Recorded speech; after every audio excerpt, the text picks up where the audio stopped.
The army, I was pretty much a wild guy before I joined the army. And it really just basically brought me down, humbled me, right? In the beginning, you go through basic training and everything else. It brings you down a notch. And it just gave me a lot of discipline and focus, right? And which I've used in, my career thus far to really like go after stuff. Like treat everything like a mission that we need to win. And so I take that approach with everything I do.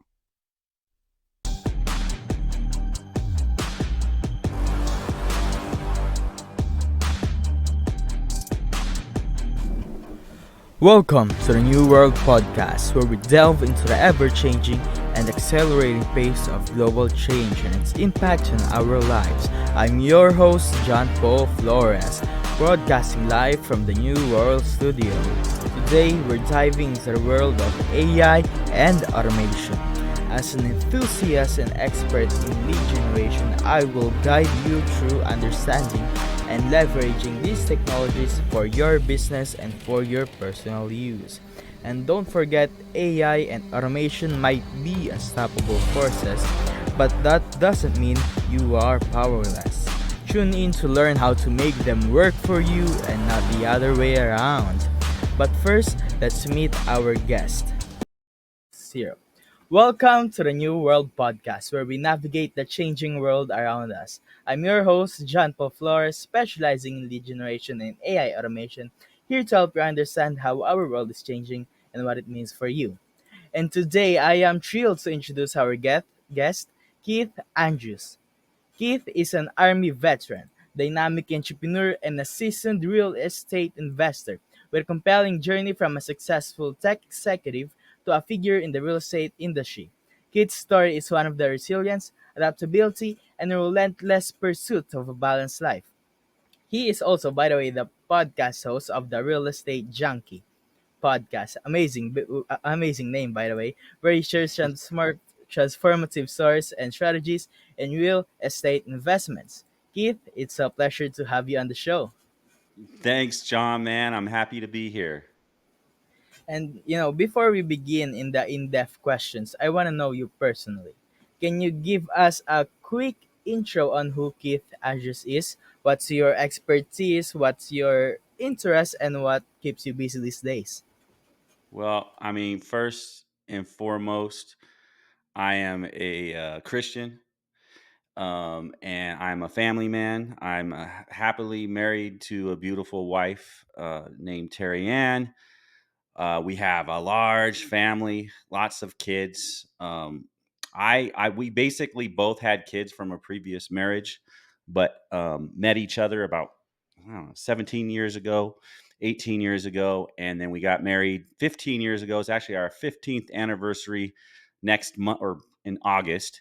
But together we have 8 kids, and most of them are actually, um, adults now, except we have one last one at home. He's 11 years old. And my story is, I joined the Army, was deployed, just always gone. So I missed a lot of my older kids' like early childhood because of the Army. And then when I got out of the Army, I quickly found myself in, high tech. And I started out working as like a technical support engineer, and then I moved into software testing, and then I moved into a little bit of development where and now I'm managing software development teams. And before I knew it, I climbed the ladder and I got into management, and I was running a division, a huge software division of a company in Silicon Valley. And so between the Army life and then the Silicon Valley life, like I really was always away. Even if I wasn't traveling, I was like plugged in. I was on email, I was on my phone, I was, doing things all the time. And I discovered real estate, about 8 years ago is when I really got heavy into it. And I basically found a way to leave the 9 to 5 world behind. And because of real estate, I have my time back. So now I'm just focused on spending as much time as I can with my family, my 11-year-old, and just, being that father that's just there for my kids, for, being that husband that's there for my wife and just really enjoying life. That's pretty much me, man, in a nutshell.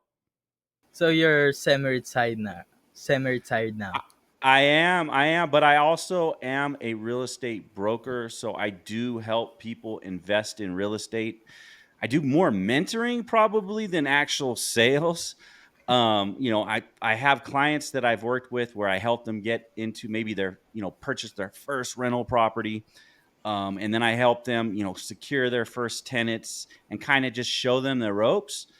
Um, and I enjoy that because I'm able to help people do the things that I didn't do early on in my, life, which now looking back, I wish I would have gotten into real estate, when I was in the army. And so I love actually helping active duty service members, get into real estate because it really is something that they can have to take them and support them for the rest of their lives if they do it right. That's amazing. And they also help tech executives, or basically the tech people, get into real estate as well. I do all the time, man. My old tech buddies, my old employees and stuff. Literally, I just got off the phone yesterday with an old employee of mine, Paul. I'm going to go ahead and throw his name out there. He was asking me, he's like, "Hey, Keith, I really want to get into real estate. I can't just keep grinding away like this. I want to be like you. What do I need to do?" And so we had a long talk about the different markets that are out there, what he should start with. And so, yeah, I talk to the tech world all the time. And then I also, find out what's going on with them. Like how is AI reshaping what they're doing and everything else? Because, and I know that's one of the things we're going to be talking about today. AI is transforming everything. It's not just high tech, it's every industry. And I'm even seeing it in the real estate world as well. Yeah, I mean, if you think about it, when machines were first invented, only the biggest companies can afford them. But this innovation with AI, you can be a guy from the other end of the world and just have a phone and internet. You can use it. It's accessible to Mhm. everyone. I think that's one of the things that scares people. Yeah, I think it's there's a good side and a bad side to it for Yeah. sure. I think the good side is, especially when you're talking about bringing people together across different continents, maybe different languages and everything else. It's something that can sit in between and really clear up the conversation, right? Um, and that's something that I've seen that like early on with AI when I was still in the tech world, where just the language translation pieces and stuff like that where a lot of times if you're writing something in English to someone that speaks a different language or vice versa, the context may be off, right? But AI helps clean that up, right? Or it started to back then, but now it's gone way definitely way above that, right? And how does your experience in the army actually helps you in your current ventures in real estate and basically just your way of looking at life? Well, the army, I was pretty much a wild guy before I joined the army. um, and it really just basically brought me down, humbled me right in the beginning. You go through basic training and everything else. It brings you down a notch, um, and it just gave me a lot of discipline and focus, right? And which I've used in my career thus far to really like go after stuff, like treat everything like a mission that we need to win. And so I take that approach with everything I do. That's fantastic. And to anyone who has no direction in their life, I think finding a way to get discipline into your life is one of the best things they can do at the start. That's right. And were you first a real estate broker, or did you first become an investor? I was an investor first. The only reason I got my real estate license initially was to help me with my own deals. I was working with a real estate agent uh, when I first started buying homes and stuff. So basically, I focused on buying really like rundown properties, and then I would fix them up. And you've heard of the whole house flipping, where someone buys a rundown house, they fix it up, and they sell it for a profit. Well, I didn't do that. What I did is I found a rundown house, I fixed it up, I rented it out, and then I refinanced it to try to get all of the money that I put into it back so I can go buy another one. And I did that over and over and over again. And it's called the BRRRR method, and it stands for buy, rehab, rent, refinance, and repeat. That's how I built up my real estate portfolio. But as I was doing that, I was working with a real estate agent or multiple real estate agents, and they just weren't providing the service that I really needed. I found that none of them really understood the investment side of real estate.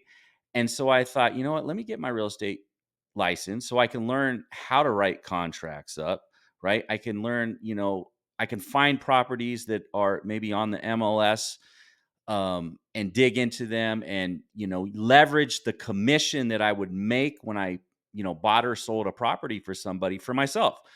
So that's how I started. And then I had friends and family come to me, because they saw that I had left my 9 to 5 and I'm living off these rentals. They started coming to me and say, "Hey, dude, help me buy a home."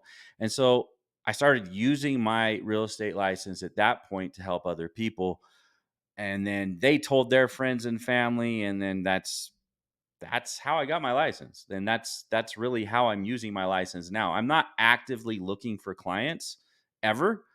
I'll just have clients reach out to me, maybe through my podcast, through social media or something, and they'll say, "Hey, I'm interested in investing in Colorado Springs. Can you help me?"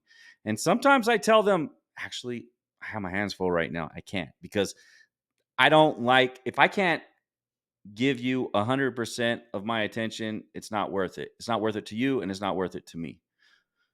That's one of the things that I see most successful coaches, or at least the coaches that actually does make a difference in their client's life, do. They don't first reach out to people. The people comes to them for their expertise. And I think if they're good enough and they want to scale it, then that's when they do the outbound part. But it's fascinating that most of the coaches that are great actually has people come to them first. Yeah, I know a lot of people in the real estate world that spend a lot of money in lead generation and all that stuff.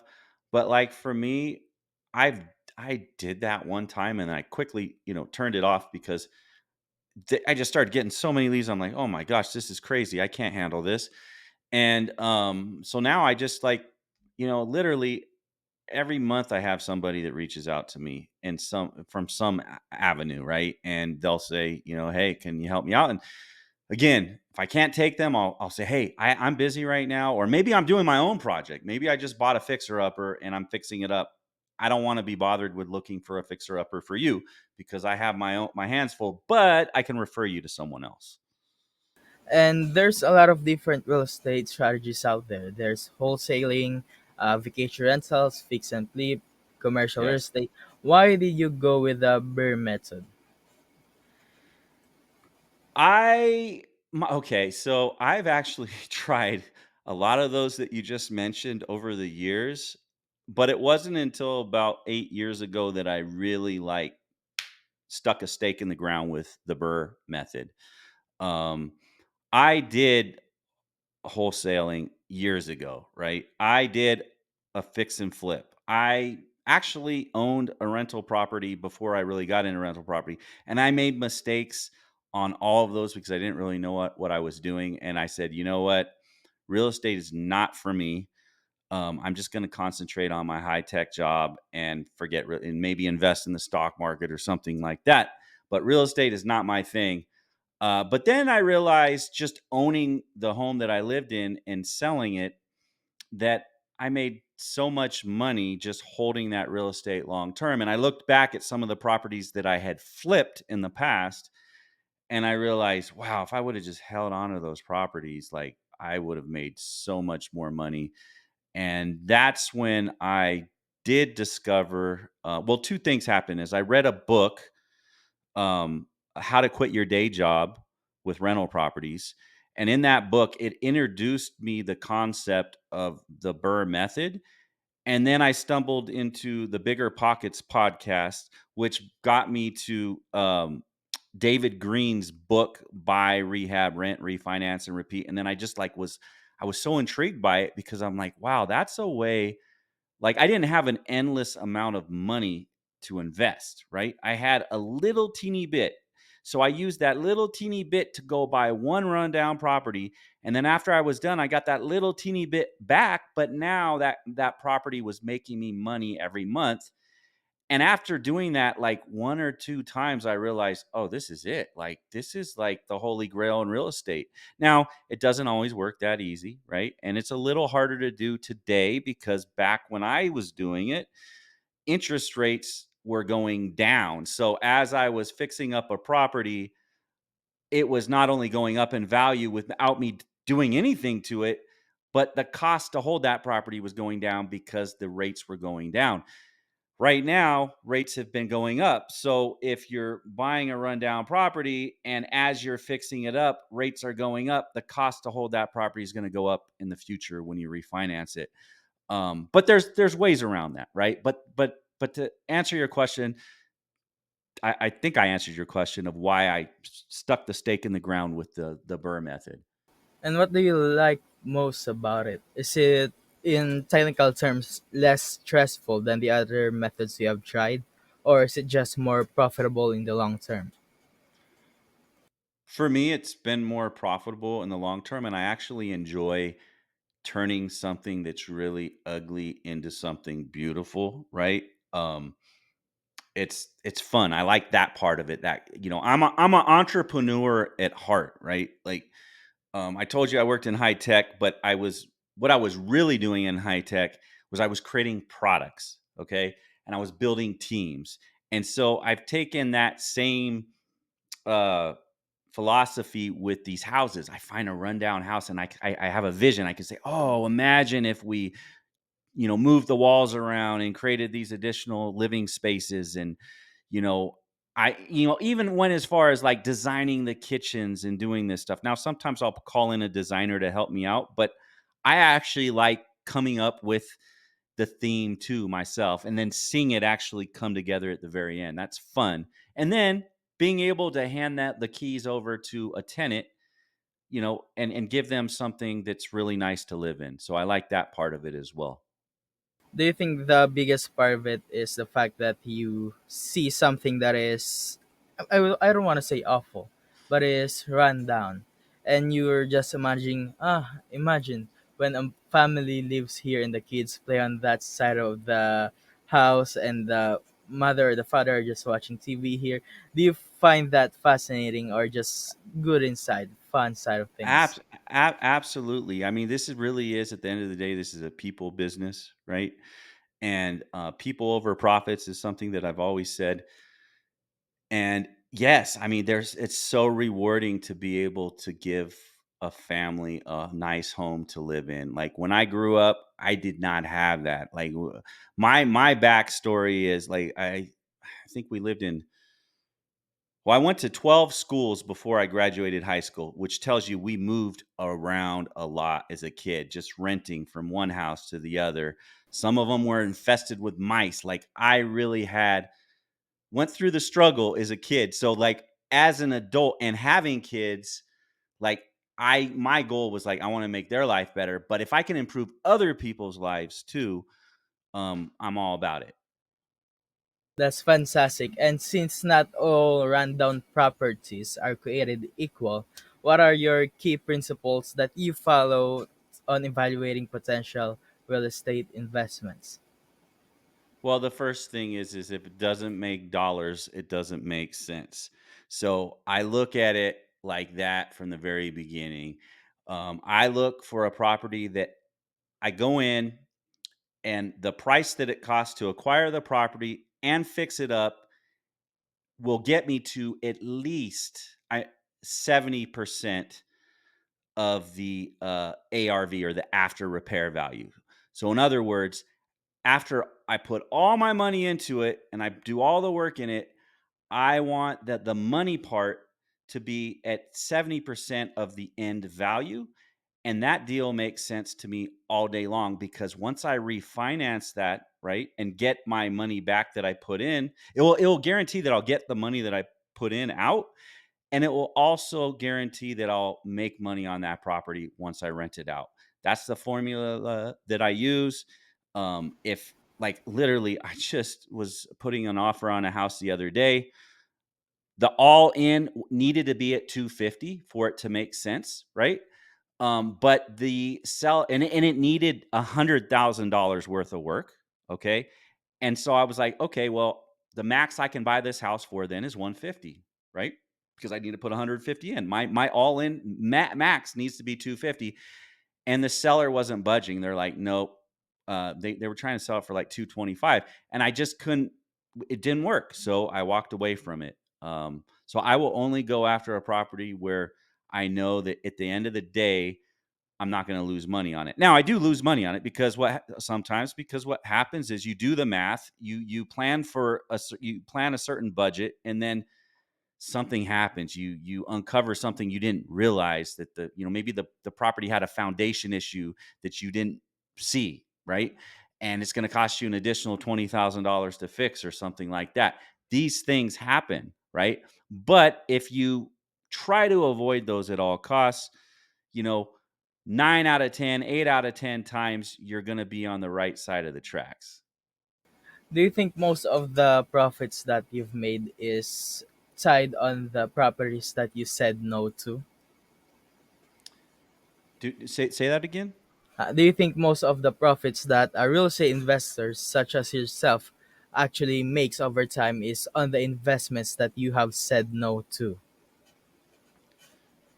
Yeah, actually, I've never thought of it like that, but I would say, yes, that's true. Like, imagine if because sometimes you get your emotions into it, right? I've looked at properties where the numbers did not work, but I just really wanted that property. It was like, oh, I really like the idea of rehabbing this particular place.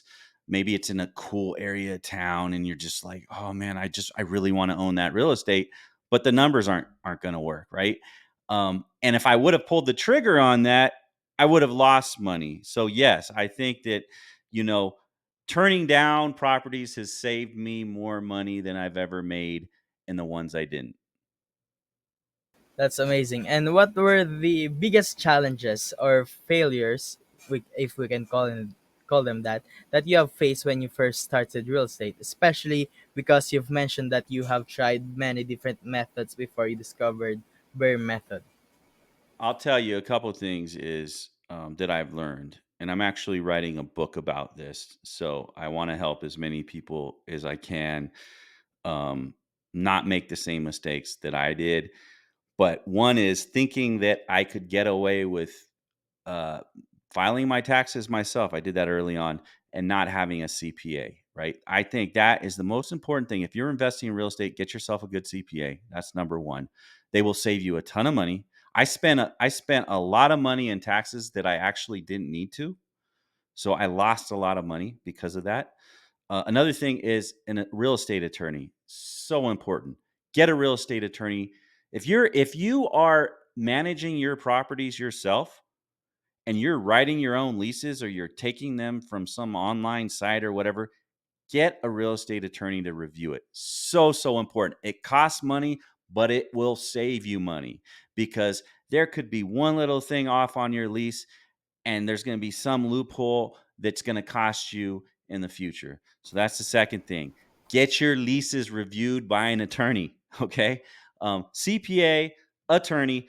And then I think the other thing is there's this like I don't want to call it a scam, but there's this thing that I basically kind of fell for early on as a way to raise capital or to get some capital, more capital so you can go buy real estate. And there's a lot of these companies on the internet that are like talking about, hey, we can build business credit for you and you can use these cash advances to buy real estate. Don't fall for that stuff, guys.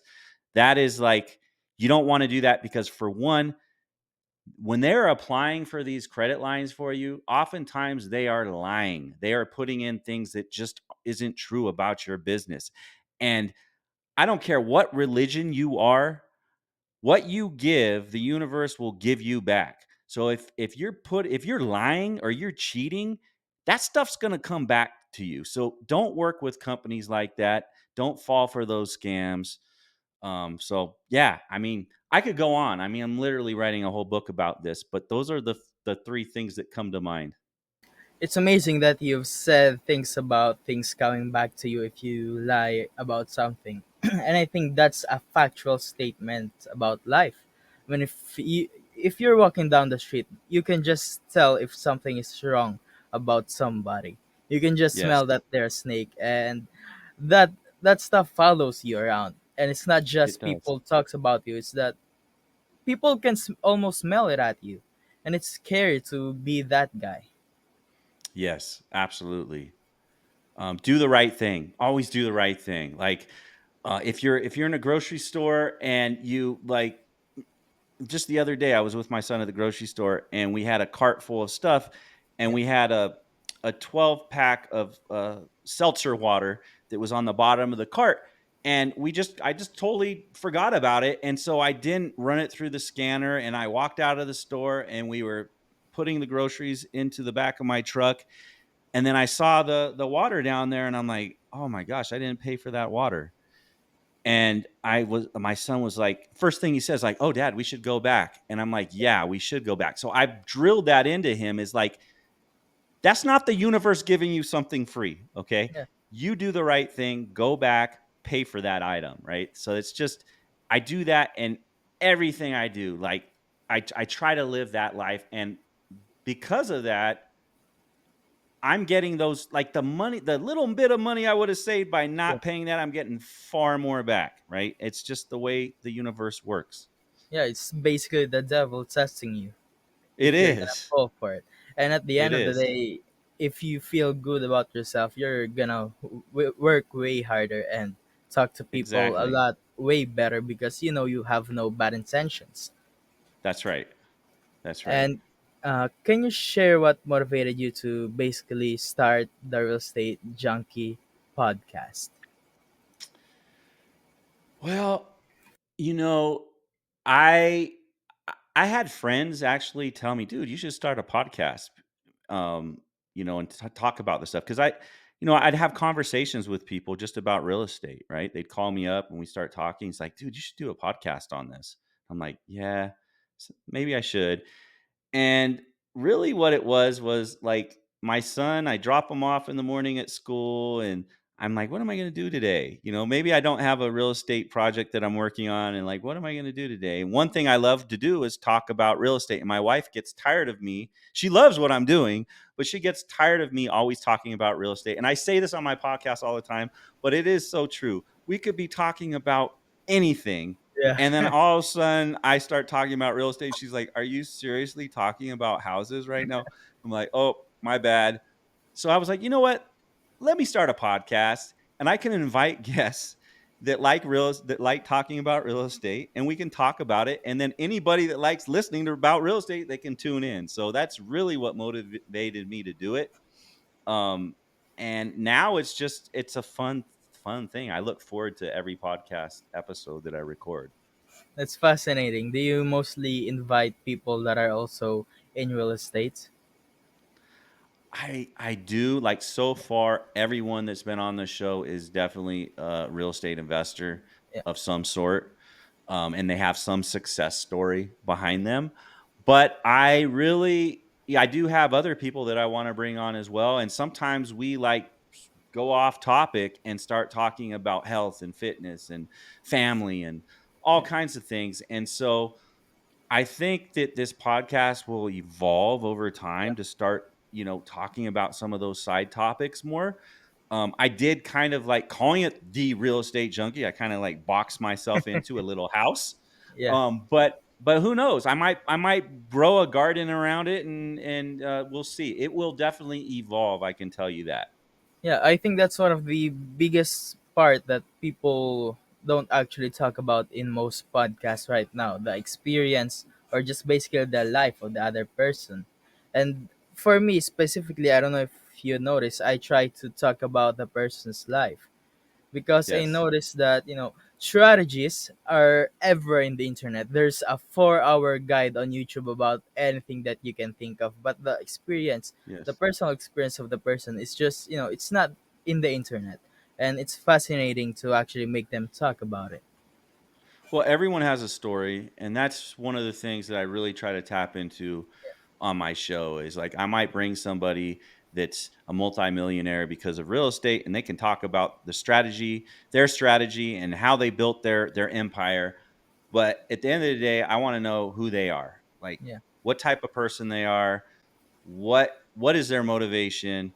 This stuff's interesting, right? Because then you start finding out that man, all these successful people are just normal people, just yeah. like me, just like you, and they just tapped into something. So like being able to expose that so people can hear that full conversation, it's powerful. Yeah, it makes people think that it's possible for them as well. Yeah, And it usually it is. humanizes. Yeah, it humanizes the strategy that they're talking about because it's true. Happens to me, it could happen to you. Exactly. And how has your, I don't know if it has a direct correlation, your experience being a tech executive, how did it actually help your real estate career? Well, I definitely, as a tech executive, I did have, you know, I was able to immerse myself in, the latest, greatest technologies that are out there. So when it comes to real estate, it's easy for me to tap into that kind of stuff. Whereas maybe, the typical real estate investor wouldn't be able to. Like, how can I leverage technology to help me decide whether this is a good deal or not, right? Like I can do stuff now with AI that used to take me hours. Like I could just dump a whole bunch of data into AI and be like, "Hey, should I buy this property?" based on everything that I just gave you. And it will say yes or no. And I don't have to like and I can say why. And then basically that's the kind of stuff I can do to really speed up my decision making, right? And I don't think I would have been so eager to use that if it wasn't for the high tech side, right? That I had because I wasn't afraid of it, right? The other thing is just working with people, right? I At one time I had over 100 employees when I was working for this big uh, company. Ericsson is a big, huge network manufacturer, right? I worked for Ericsson for a few years, and I had hundreds of employees. So I had to deal with all different types of direct reports too, and so I had to deal with all types of different personalities and everything else. And so just being able and all different backgrounds, right? All different cultures, everything else. So I think that helps with real estate because to be successful in real estate, you really do need a network, right? Like if you need to network with plumbers and electricians and handymen, and you just need to have all these pieces. And unless you know how to talk to people, unless you know how to communicate, you're not going to be able to build a network. And so that's really helped me with real estate. That's fantastic. And going back to the fact that you use AI in deciding deals, do you think the fact that AI removes the emotion part, the human part of the deal out of the conversation, do you think it actually helps? Well, it can, but you can also like you can make AI say whatever you want at the end of Yeah, the day, right? You can massage it and say, like, and I've done that. I'm like, if the number doesn't look right, I'm like, well, what if we did this or this or this? And then slowly get to say, yes, you should buy it, even though I shouldn't. So, like, at the end of the day, it's not perfect. yeah, But for like just taking the facts and being able to compute a decision for you, like it's definitely helpful and it speeds yeah, things up. Shoot, I've used it now. Like I use it now in Excel spreadsheets and stuff like that, like on Google spreadsheets, stuff like that. I'll use it because like to figure out. Like before, I used to go like, "What's the formula to do this calculation or whatever?" I could just say, "Build me a spreadsheet that does this," and it will yeah. build it for me. And it's like, man, this just saves so much time. on the bookkeeping side, like I don't need a bookkeeper. I could use AI to do it for me. So these are things that definitely I'm leveraging, uh, and it does save a lot of time. But I do feel that it is definitely encroaching on many different um, mark or different types of uh, industries that are out there right now, and it's going to be interesting to see how that all plays out over the next few years. Yeah, the thing that is very interesting is, let's stay on the open AI side of things, because I think that's the most mainstream use of AI right now, and that's the thing that most people uses. The GPT-4, they spent around 110 million building that thing. And for the GPT-5, they're spending 2.4 billion. And the fact that the GPT-4 is amazing, you're gonna be fascinated with a GPT-5 if it's released. It's scary, Yeah, especially with it is. people who are, have a very mundane tasks that can be replaced fast. Yes, I agree. There's a short window of time that people are still needed Yeah, for a lot of these things to interact with the AI, right? So you still yeah, need like a project manager on top, right? But eventually, I could see a lot of those yeah, jobs just going away. And like I just had this conversation with my older son, that's trying to figure out what he wants to do in life. And of course, I want everyone to jump into real estate, but yeah, um, he's like looking at like different colleges and everything else. And really, when I'm looking at like the future job market, like unless you have a business mind that you can leverage AI, or you can build a business, whether it be real estate or something else, like yeah, it doesn't look so good for you unless you're a plumber, an electrician. One of these trade jobs are coming back. I yeah, mean, that's going to be where the big money is, because you cannot AI is not going to be able to replace those types of jobs, not yet. Eventually they're going to infuse it with robotics. And like I was having this conversation with my youngest son the other day. It was like, in the future every home is going to have a robot yeah, with AI that's going to cook all your meals, clean your house, do everything. That's really what's going to happen, unless something stops us before then. But that's where it's headed. Like no one's going to drive. yeah, Um, AI is just going to be doing everything for us, and yeah. I don't And know what that means that's for great. us. Do you feel worried about your kids just because of the fact that of AI? I am a bit worried because they don't have to think like when I grew up. I had to think. I had to figure out things. And so when you have the ability to just ask any question and get the right answers, and you're dependent on something like that, you're not learning, right? So Yeah, I don't know. That's a scary that's a scary thing to think about. So I think parents for sure should stay on top of how their kids are using AI and using these technologies. And always at the end of the day, they need to learn how to live off this stuff as well. Because if yeah, something happens in the future, and I'm not a conspiracy theorist or anything like yeah. that, but let's say there's some, solar flare that takes out something for a bit of time, I think we'd be in a lot of trouble. I mean, there'd be people driving and they would just be lost. They wouldn't even be able to know how to get home. They don't even know how to drive.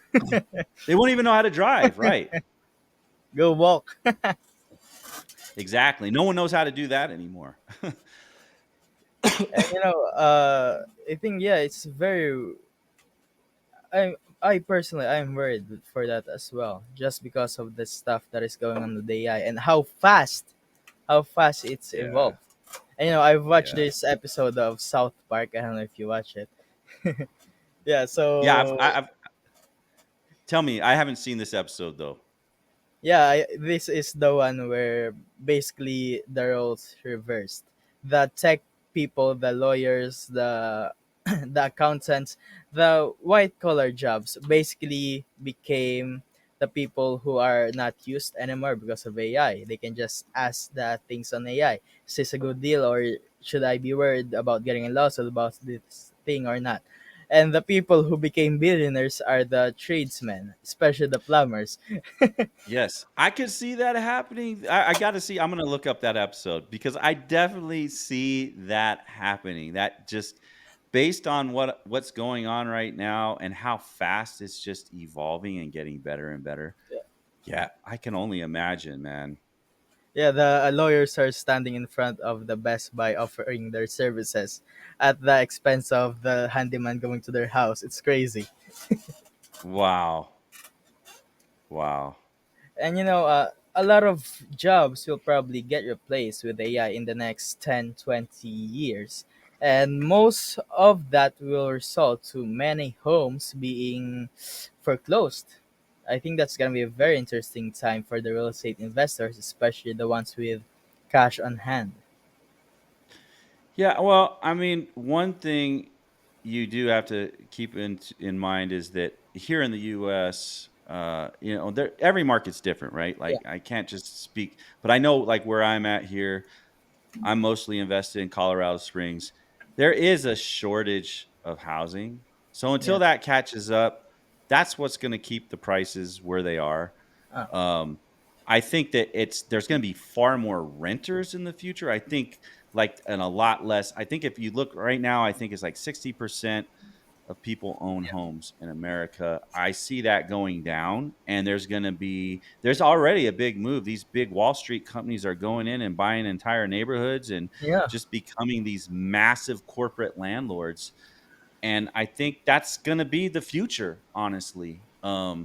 Of housing, which is really sad because uh, owning real estate has really it's the biggest builder of wealth yeah, in America, and I think that may change.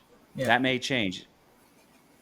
Yeah, there's gonna be this big divide with the people who are very rich, or at least the people who have properties, and the people who doesn't, because the prices are just gonna keep going up. It's crazy. Yes, yes. Like the stock market, like it's Yeah, basically they're artificially driving prices up because these big companies are putting billions of dollars into real estate, which is yeah, it's pretty that part of it is like we have to find a solution for that. We definitely do. And absolutely. not to mention the job losses like you were talking about. Like we're going to have to really figure things out to work with this. Yeah, I think there will be also a lot of new jobs though that are created because of it, but I don't know how long those will last because it seems like there's going to be a lot of band-aid jobs. And then yeah. as AI catches up, then you don't need those band-aid jobs anymore, right? We're gonna transition from doing the work to operating the AI to the time that we Yes. don't even need operators. Yes, that's true. And if you have an advice for someone who is maybe they're in corporate jobs right now, and maybe you can tell them, "Hey, go to real estate." How and what in what way would you tell them that they need to go into real estate right now?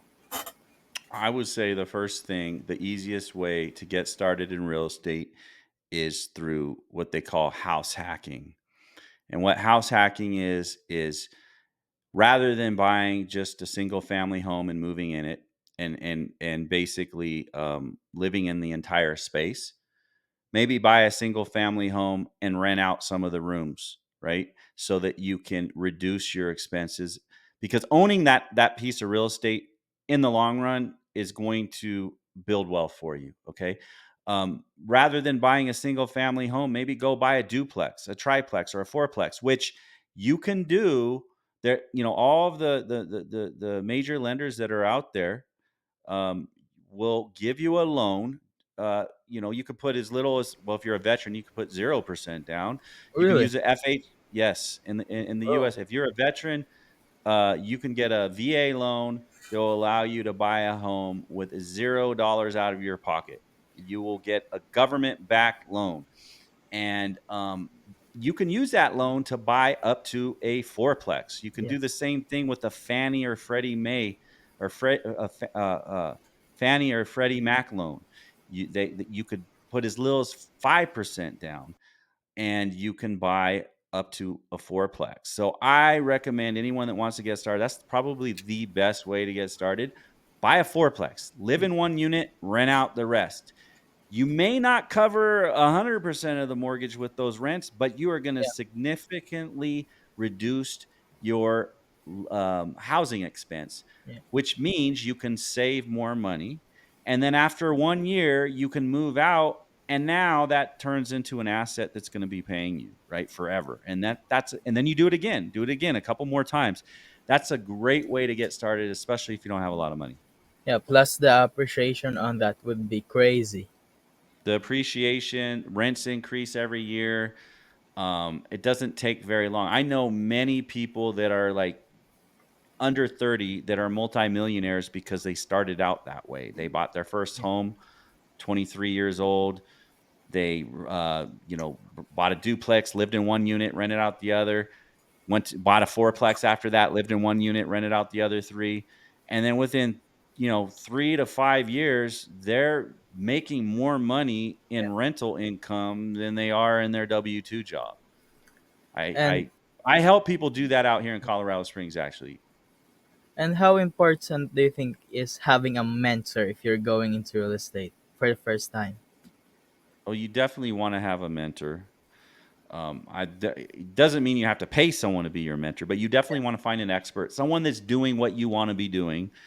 I think one of the most important things you can do is to surround yourself with, it doesn't matter what it is, whether it be real estate or anything else, find the people that are doing what you want to do and go hang out with them Yeah, and learn from them. Don't make the same mistakes that they did early on, because if you can kind of like jump past the steps that they took to get where they are, you're going to be far ahead of them in a shorter amount of time. yeah. And I think if you're gonna find a mentor, definitely find someone who is a couple of steps ahead of you and not someone who is way high on the ladder that they don't even remember how they used to do stuff. Well, that's true too. That's true too. Yes. And Yeah, plus, there's plenty of ways to do it in real estate. You can jump on Bigger Pockets. There's local meetups everywhere. Just yeah, join one of these communities and start talking to people, grabbing coffee with them. I talked to one guy on my podcast, Christian Osgood, and he said basically what he does is he goes, and you can get these leads right on, like, people pay for leads to find out like who the owner is, yeah, skip trace the owner to get their contact yeah, information, so you can maybe buy their property or offer to buy their property. Well, what he does is he does that just to go meet with the owner to learn from them, have yeah, coffee with them. And you talk to enough people, not only are you going to learn from them, but eventually they're going to start saying, hey, you know what, I have this fourplex that I want to sell, and you know what, I'll sell it to you, and maybe you'll get yourself a good deal out of it as well. But definitely surround yourself with the people that are doing the things that you want to do. And that's a great way to do it. create the relationships early on. Yes. Yes. And by the way, it's very clever. You learn a lot with your guest, especially on the Oh, podcast. Yeah, oh, all the man. That is, and I didn't really expect that. Like, I was just wanting to just talk to people about real estate and like to educate my listeners more than myself. But yeah, I mean, oftentimes I'll do a podcast with someone and we'll talk an hour after the podcast is over, and now we're friends. I've grown my personal network, and now I can learn from them as well. So I like being able to share these conversations with my listeners. And I actually started doing something different. I used to like start a podcast and kind of like, okay, we're going to talk about this. Now I'm just like, let's just have a conversation. I'm going to start recording. Like, the minute you jump on, I'm already recording. We're just going to have a conversation. I may decide to cut this part off, right? If I'm giving you like personal information, like my addresses and stuff like that, I'm not going to blast that out there, but I want people to be in the room with us, right? It's a conversation, it's a cup of coffee. yeah, and that what brings the best out of the conversation is the fact that you can pour your heart out on it. Absolutely. And what are your future goals in terms of real estate? Well, right now I am writing a book, and I that's what I'm focused on right now. Is just, I really want to try to help as many people as I can not make some of the mistakes that I made, even though people look at me and be like, dude, you're doing pretty good. You're successful. Yeah, but I did a lot of things the hard way.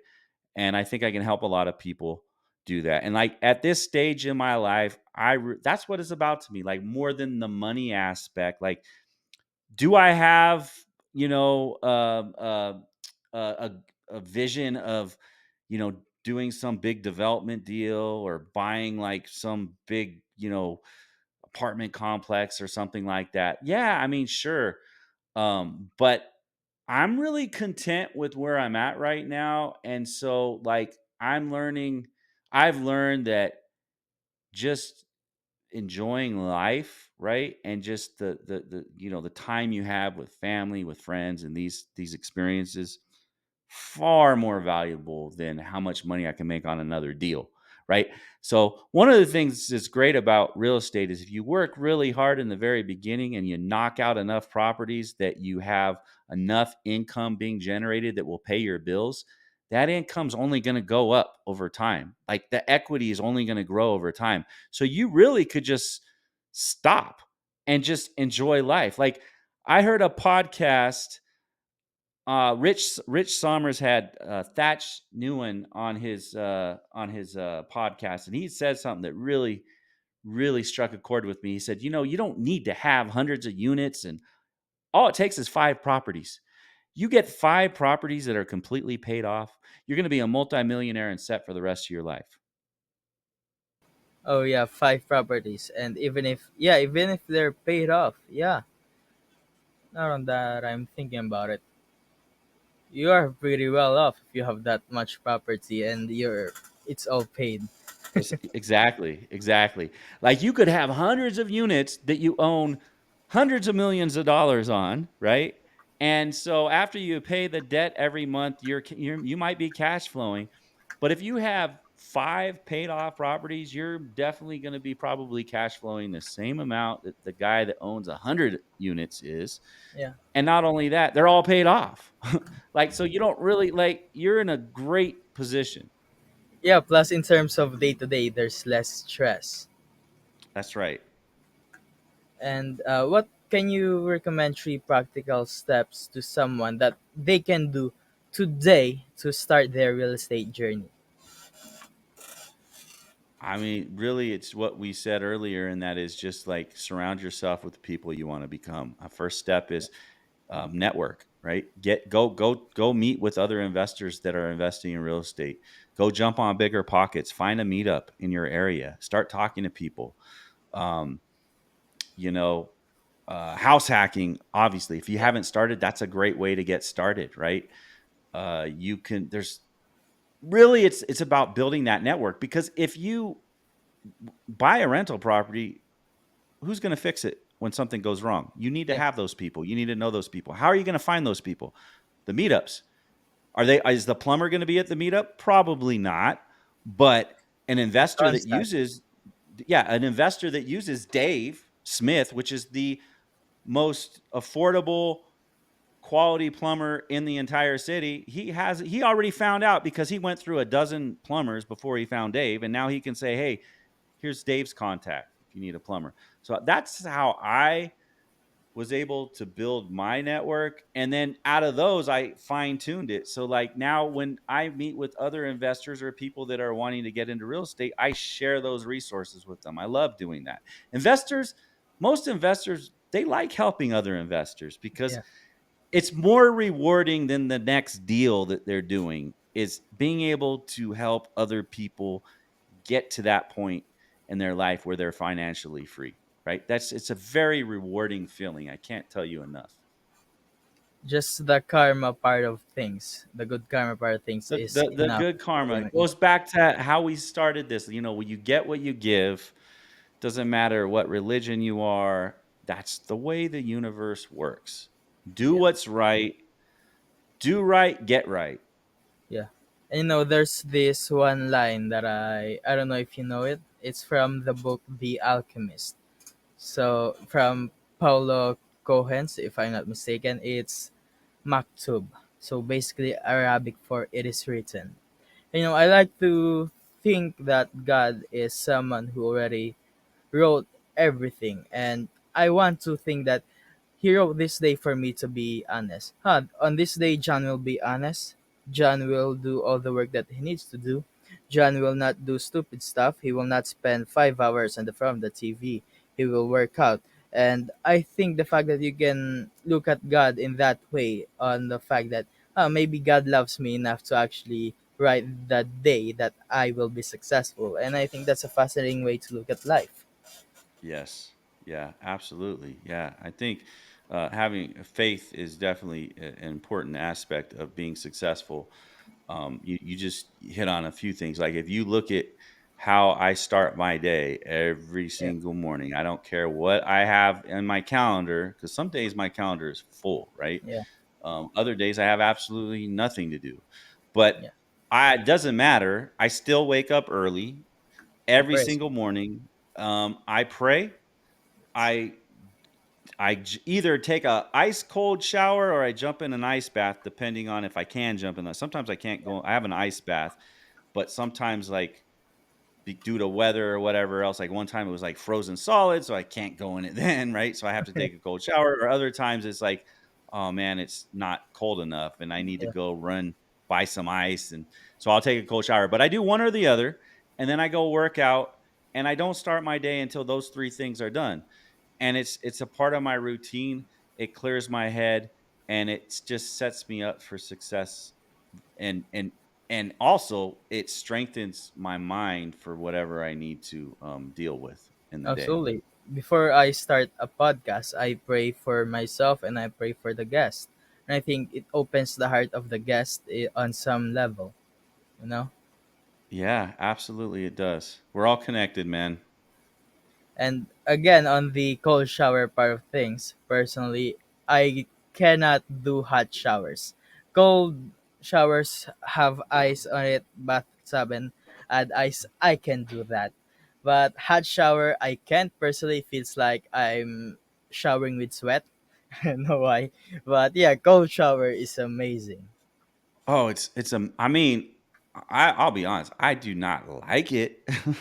I do not like the feeling of just being freezing cold, but I love the feeling once I get out, and that's what makes it all worth it. Is that feeling once you're out is just it's so refreshing. It wakes you up, it energizes Yeah, you. I mean, there's scientific science backs this up, right? yeah. It boosts your dopamine levels. I mean, there's so many health benefits. It's not funny, but I will say though, you're missing out on the hot shower because that's actually good for you as well. Oh, I can't. Saunas and stuff like Uh, that. Yeah. I can't. Feels like sweat. I don't know. Maybe if I do it enough times, maybe in the future. Uh, can you recommend any books for anyone who wants to start in real estate?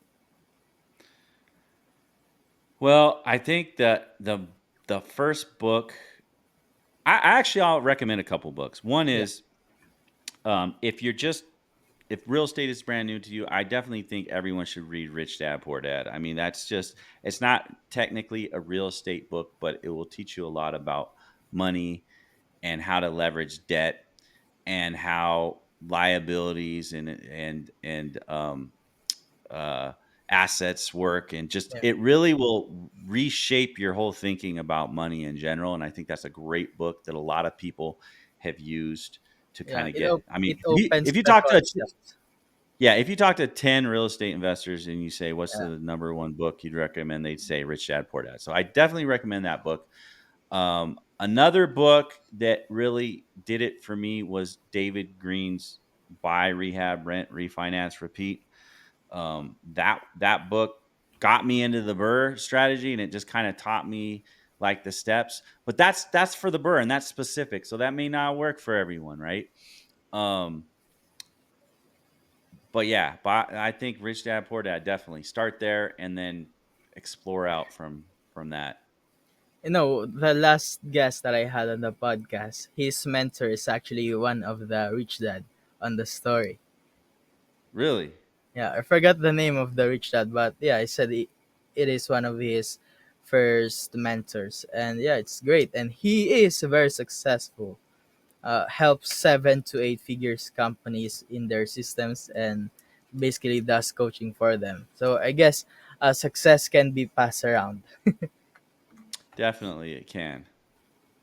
And do you have any other books that you could recommend?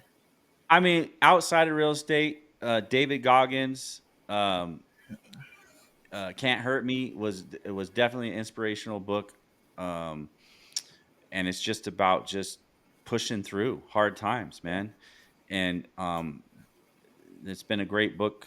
Another one is oh, if you're in the military, right, and you're listening to this podcast and you're thinking about real estate and how do I get into it, yeah, um, Pere wrote a book called the No BS Guide uh, to the No BS Guide to Military Success or something like that. I yeah. forget the exact name. Another good book. It basically will goes through his life story and all the things he wish he would have known when he joined the military and how to like get out with uh you know get out being financially free, whether you stay the whole course or you get out early. That's another really good book. And let's say you can give one advice for the people who are under 18 years old, for the teenagers, for the young people who might be scared or worried about the new AI revolution that is going on right now, especially because most of the effects on that will be to their generation. What would be your advice to them? Oh, that's a difficult one because it's changing so fast. So any advice that I give them right now may not be applicable in, a day from today, like next week, right? Yeah, Because it's evolving so fast. I would say, uh don't become dependent on that technology, right? yeah, I would say be conscious about the amount of time that you spend connected to this technology, whether it be your phone or whatever. Like, put it away.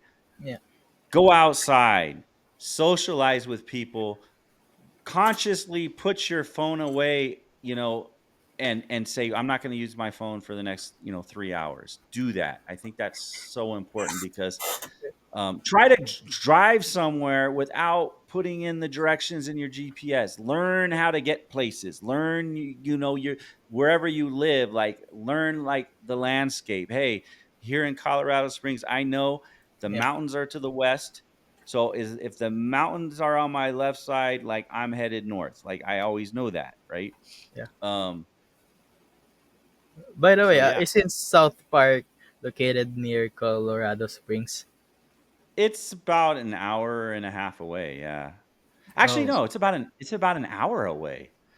really? And so when you go to yeah, so when we go to the ski resorts, we go to Breckenridge quite a bit during the snow season, and we drive right through South Park every single time. And it's actually not called South Park. I mean, that's like technically not. They Yeah, call it South Park, but it's actually what is it called? I can't even remember right now. But yeah, we drive through it. It's pretty does cool. it look like the series at all? A little bit. Some of the buildings do, and they have some like billboards and stuff up with like the characters on them. But there's gotta be. That's like national pride to them. I mean, Yeah, South yeah, Park is amazing. yes, Binge, yes. I basically binged the whole series last 2 weeks of my life. Finished all of it. Really, I gotta see the episode that you were talking about with AI though. I'm definitely gonna jump on that. Like literally, after we get done with this podcast, I'm gonna find it and I'm watching that one today. Yeah, it's funny. I'm gonna try and find that title of that as well. And in terms of AI, I think what would happen in the future. This is my personal prediction. I think things will go to a point that when people have basically no jobs available to them, it would autocorrect to the point that people will do something on a huge catastrophe that will either remove AI completely or will basically force all of the governments to put policies up to control it because as of right now there's no policies. And one of the greatest motivator that governments actually use for them to create a policy is when people do things that they're scared of doing because they're pissed at the government because they don't have any Yeah. policies. And maybe we'll have jobs again in the future. Yeah, I mean, I could definitely see that happen. A war, a Yeah, war with humanity against technology. Like, not maybe not as I don't know. I mean, the Terminator series pretty much talks about that's what it's all about, right? But I could see that people trying to destroy the yeah, technology, right? And it will start out probably with smaller groups, but yeah. eventually, yeah, it becomes the enemy. It becomes everyone's enemy at some point. Yeah, one thing you can basically rely upon is that people try to correct things. That Yeah, is true, basically that will work for them. true. They either adapt or correct, Yeah, or they and are adapting yeah, because they're correcting. I hope we are able to adapt because at the end of the day, it's great. You know, and There's a lot of good things. There's definitely a lot of good things about it. But it could, I think it could also, in the end, hurt us. It makes us too dependent on this technology. And that's the scary thing, right? yeah, Because now once you become dependent, you become controlled. yeah, became addicted. Exactly. And some people, as you said, 3 hours away from the phone, they can do that. Most people, They they can't. can't. Yeah, They can't. They can't. and for me personally, the only reason I use my phone nowadays, most of the time I'm on the computer or I'm outside, is just to read the script of the podcast or the questions. And by Yeah, the way, there's go ahead. yeah, sure. Last question is that any podcast you would recommend? Let's say your podcast, and I hear you were mentioning another person's podcast earlier on. I'll tell you what, I'm actually I have him as a guest next week. Yeah, Is Rich Sommers. I'm like very impressed with his podcast because he's a real estate guy, but he ventures off topic and it works so well. And I've like he's had so many interesting guests and he brings talks about so many interesting things. I really like his podcast a lot. And it's just real interesting to listen to. I could pretty much just jump on almost any episode and like get something out of it. And they're not long; they're not incredibly long either. And so that's one that I really regularly started listening to. Of course, I've listened to Joe Rogan. Depending on the guest, right? So, like some guests I could care less about, but other guests I'm like, oh, this is interesting. I'll tune into this one.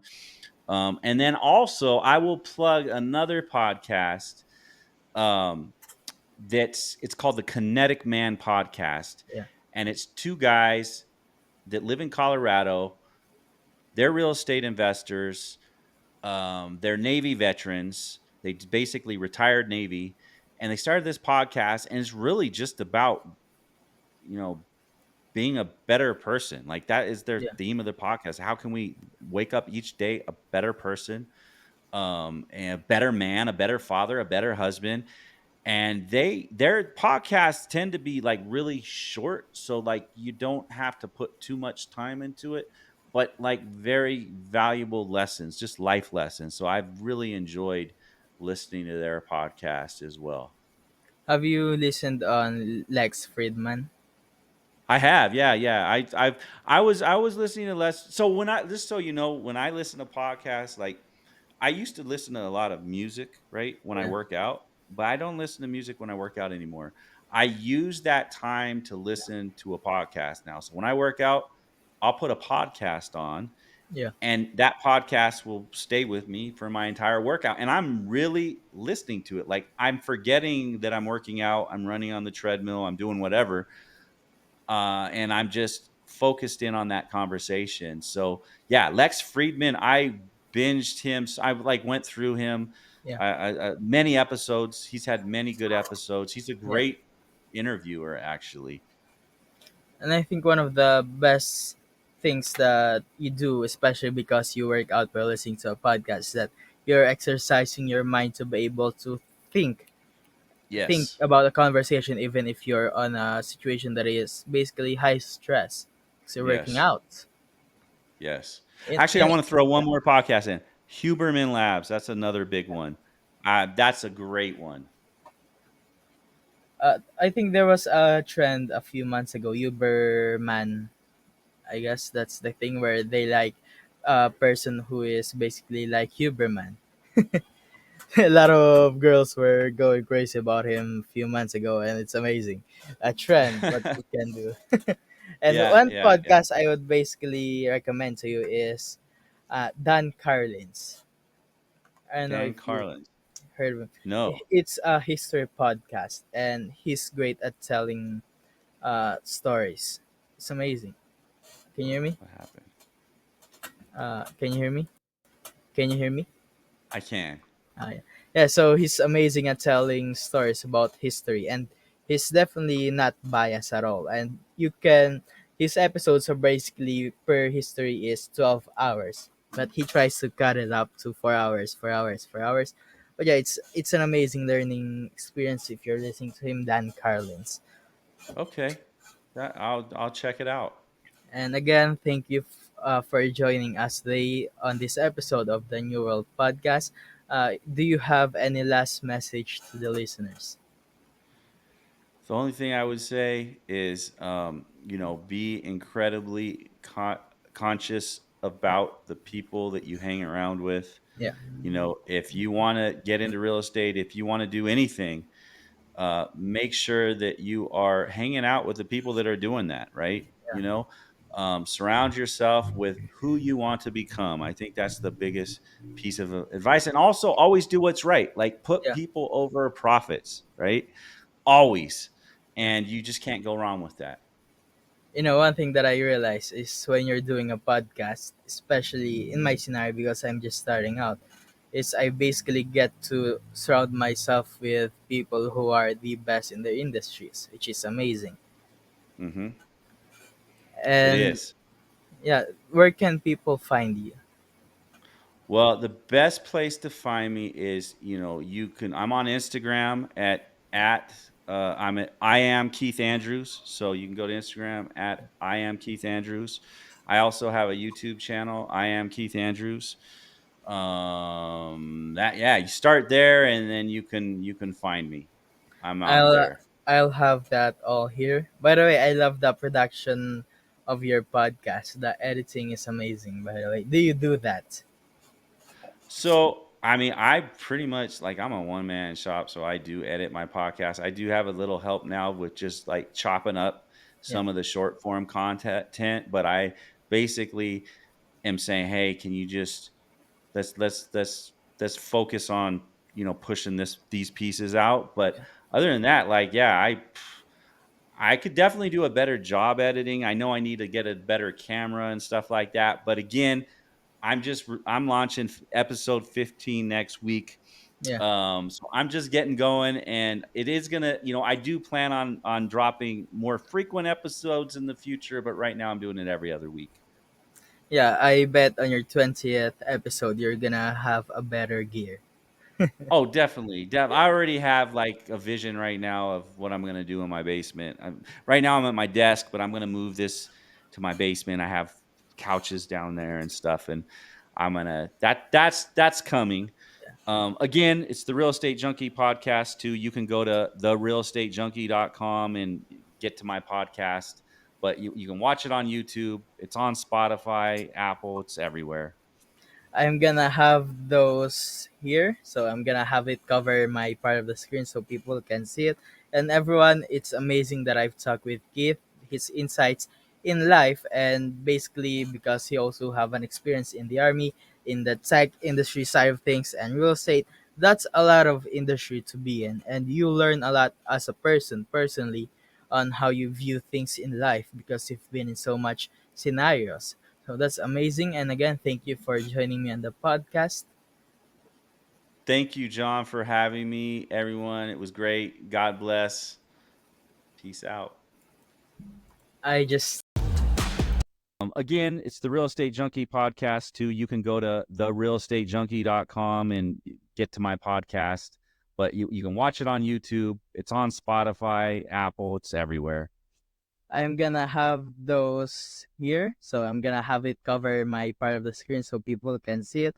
And everyone, it's amazing that I've talked with Keith, his insights in life, and basically because he also have an experience in the army, in the tech industry side of things, and real estate. That's a lot of industry to be in, and you learn a lot as a person personally on how you view things in life because you've been in so much scenarios. So that's amazing. And again, thank you for joining me on the podcast.